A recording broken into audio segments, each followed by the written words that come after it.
right, good evening, folks.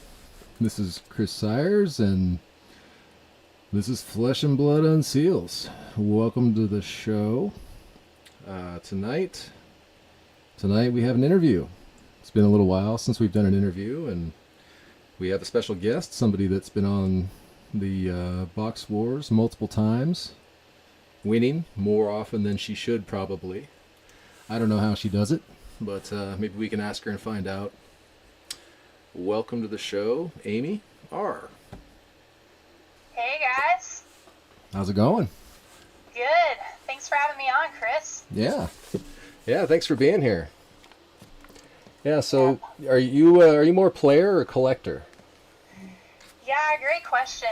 I'm pretty new to Flesh and Blood, but I would say I'm more player than I am collector. However, I love collecting really fun, beautiful, shiny things. So I'm probably half player, half collector. Fair. And you've been playing. I've seen you've been asking questions in the rules group and whatnot. So you're definitely playing Flesh and Blood, at least some. What do you think so far? Yeah, I came into the game probably January of 2021, so I'm the new kid on the block. I learned about the game through a couple YouTubers and was able to watch our friends over at Fable Hunters. Mm. And I was like, what is this game? This looks amazing. I have a background in MTG, Magic the Gathering. I've been playing that for probably 5 years now, and just started learning about this new game called Flesh and Blood just a few months ago, and I just dive right in trying to learn what is the strategy, what is this gameplay, what is the resource management system, and I've loved it. It's been amazing. And I've had a background, I grew up collecting. Like, I was collecting hockey cards, baseball cards, a lot of different types of cards, and then I was introduced to Magic the Gathering in the 90s. I was probably 12 or 11 when I saw one of my friend's brothers playing this game, and I thought it looked really cool, and I love the idea that you could kind of self-identify with a color.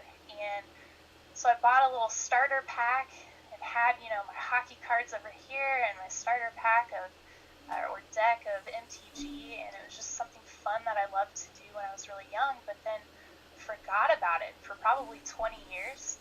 And until about 5 years ago when I saw Magic the Gathering again and thought, man, I remember playing this game.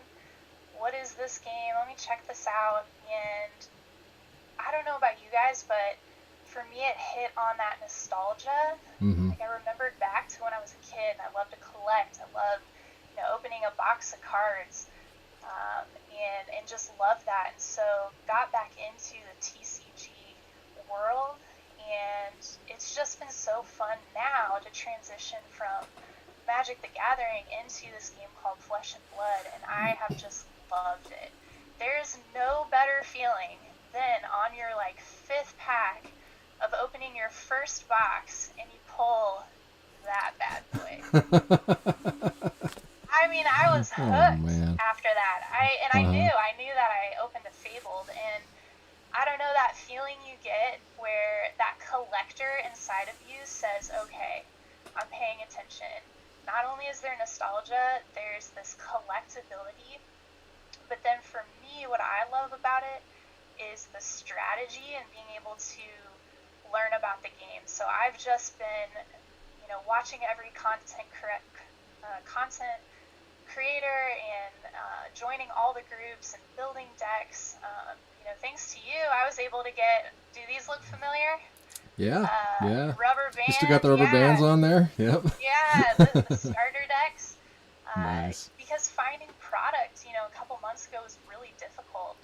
And my local, kind of where I'm at, and a lot of the local game stores hadn't yet really heard about it or started carrying it. So for me, it was kind of going on the hunt to not only find the game and find the cards, but also try to learn about this new thing called Flesh and Blood.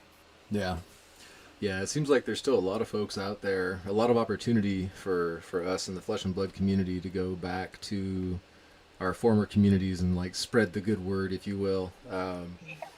Even at the game store level, I've been talking to a few other folks about it. It would be fun to figure out some way of creating an event where we can help other folks discover how much fun Flesh and Blood is, and not necessarily like steal players from another game. Just just show them the other side. See what let them see what it's like. And, Definitely. Well, I mean, like Flesh and Blood's different than a lot of other TCGs. I personally have not played Pokemon or Yu-Gi-Oh or some of these other TCGs, but Flesh and Blood is similar but different, and different in such a great way that I'm with you. As soon as you kind of learn about it and you get excited about it and you're starting to crack some packs and build some decks, you want to spread the word. I've mm, had friends over and we're at the kitchen table trying to figure out the resource management, and you only draw up to 4 cards, and how that's just so different than playing the other games that we had played. And we love it. Like, we love that. And so now trying to go and talk to my LGS and reach out to my local city and surrounding areas to say, hey, anyone else know about this game? Can we start to build a community? And what I've loved is being in groups with the Unseals community and some of the other Facebook groups that we have around Flesh and Blood. Man, like, what an awesome community that we have of just, I mean, for you guys handing out starter decks, and for so many people being willing to connect with other LGSs and help kind of show the way of how to bring Flesh and Blood into the store and the community has been really great. So yeah, for me, I feel like not only am I trying to learn the game, and not only am I having a blast at the box wars and trying to pull these fabled cards, but mm-hmm. also trying to grow the community, share this good thing that we all have found, and try to build the player base.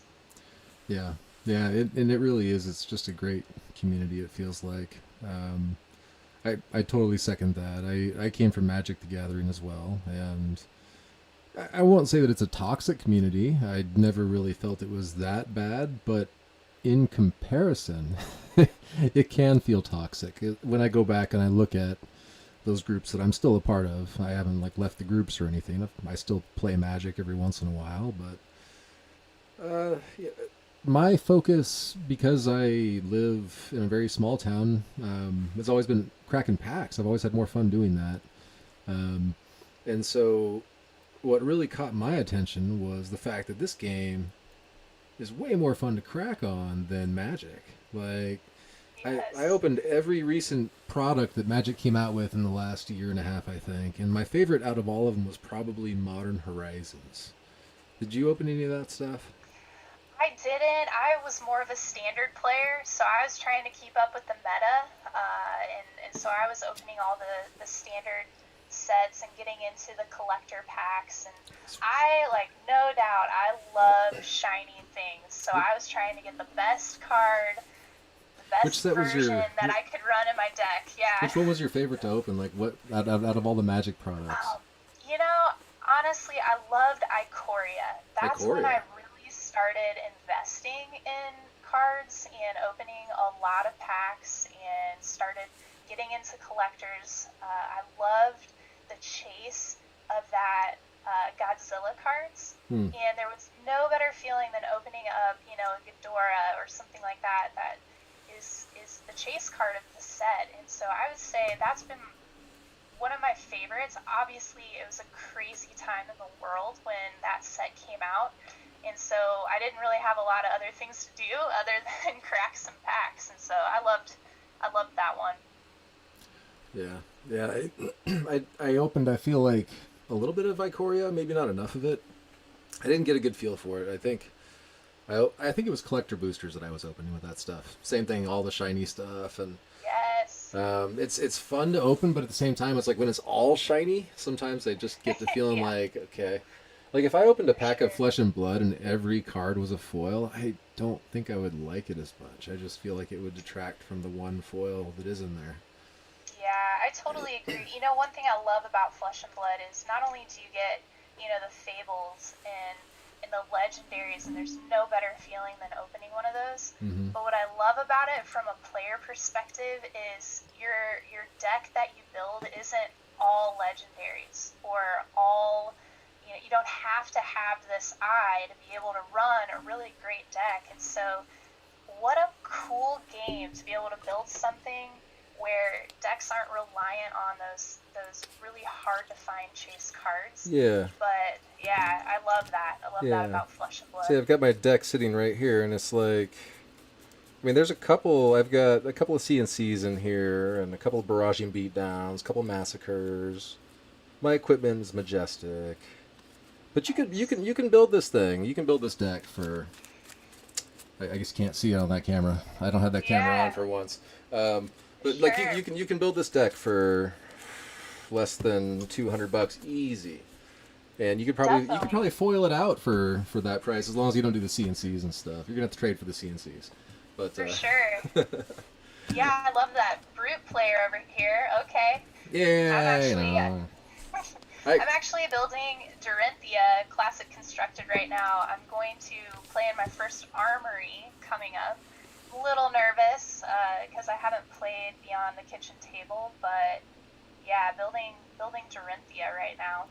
Yeah, I'm planning on doing the same thing. I haven't gotten into an event yet. I was hoping to hit Fable Hobbies event as my first, because it's coming up, I think, in early April. Love it. So Yeah, I I was, signed up for Team Covenants in Ah. April Armory, Is that so this- that's going to be my first go. is that like one of the really big ones with like 80 people or Probably. something? Or? I'm competitive, so I always love to like just jump in, and if I crash and burn, no big deal. But I definitely want to go after it. Fair. Yeah, well, from what I've seen, that if you get in there and you don't know quite what's going on, your opponent will definitely work with you anyway. Like, it's been a very friendly experience in all the gameplay I've seen. So, Yeah, same here. I love it. Again, another awesome thing about our community. Yep. so on Monarch, Yeah. how much did you pre-order?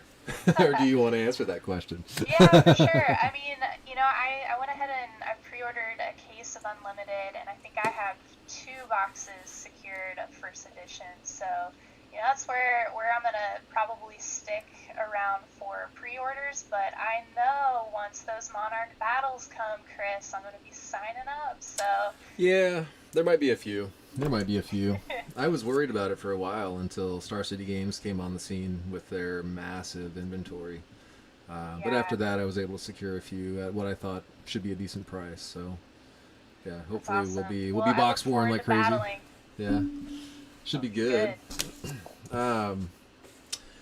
Let's see. Was there anything else I wanted to ask you?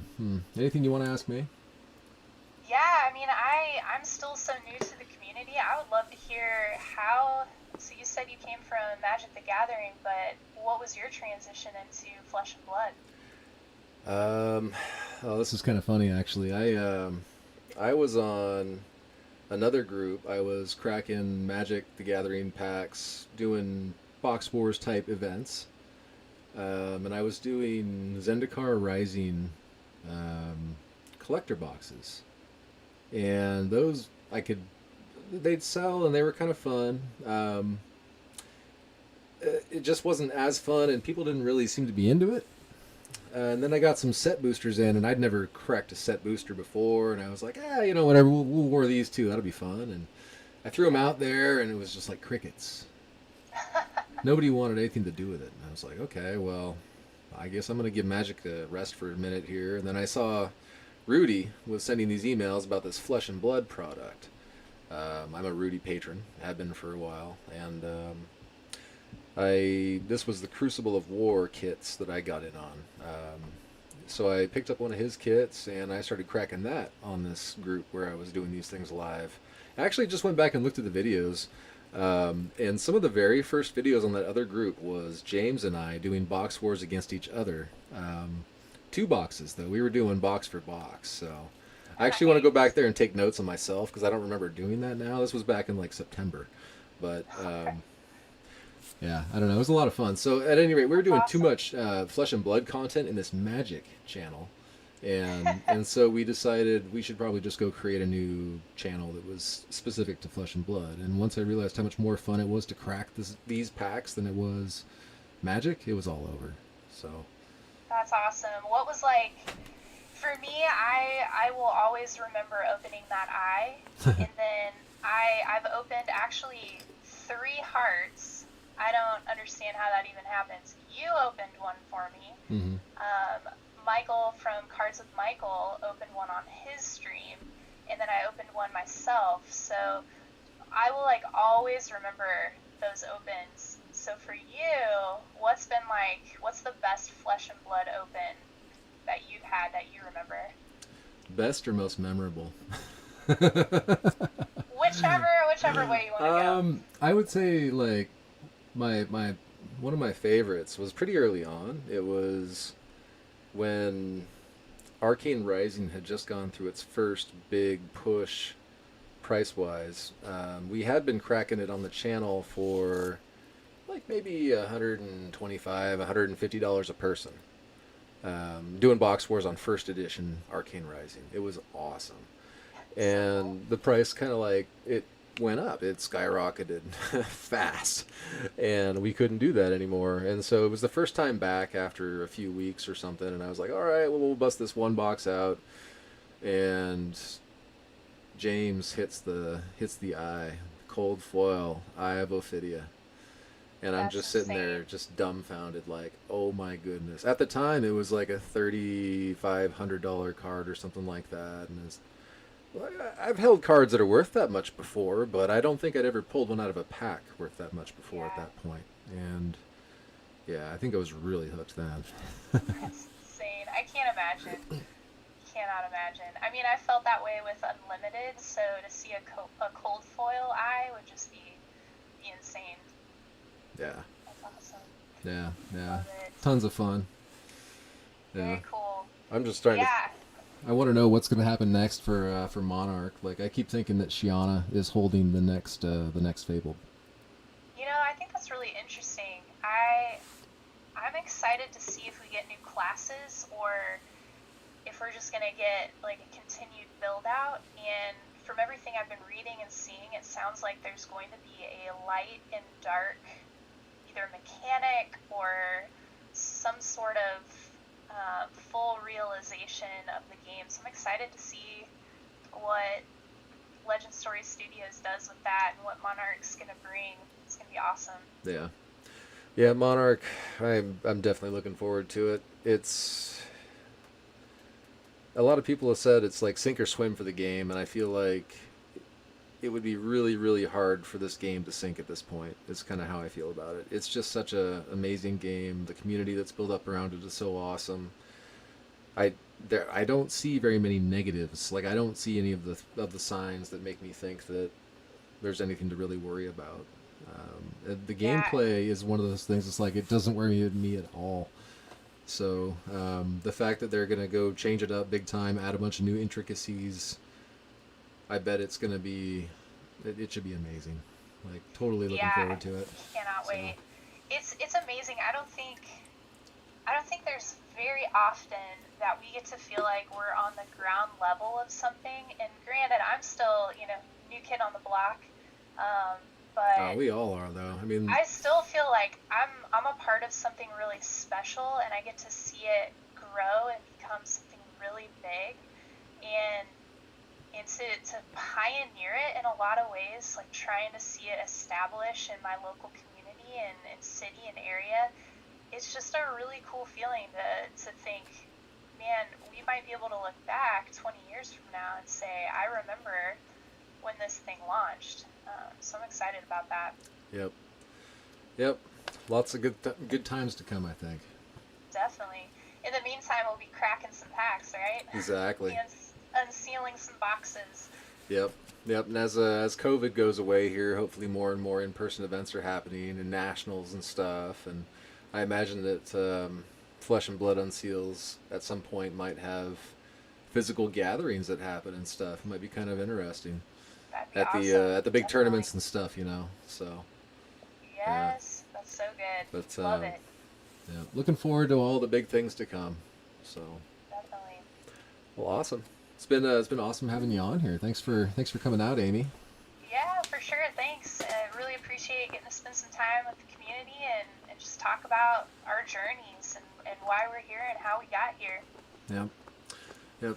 Well, one last thought: you don't get to be the new kid on the block anymore if you've been here since January, because That's we're gonna have true. so many new kids coming on the block, and with Monarch, you're gonna be like the old kid on the block in no time Yeah, I'm flies. gonna be the veteran for sure. I welcome it. I welcome it. Exactly. It's Everybody's gonna be awesome. looking to you for advice, so be ready. Let's go. That'll be Awesome. awesome. Well, if you're in the Midwest and you want to help grow the community, reach out to me. It'd be awesome. All right. All right. We'll catch you soon.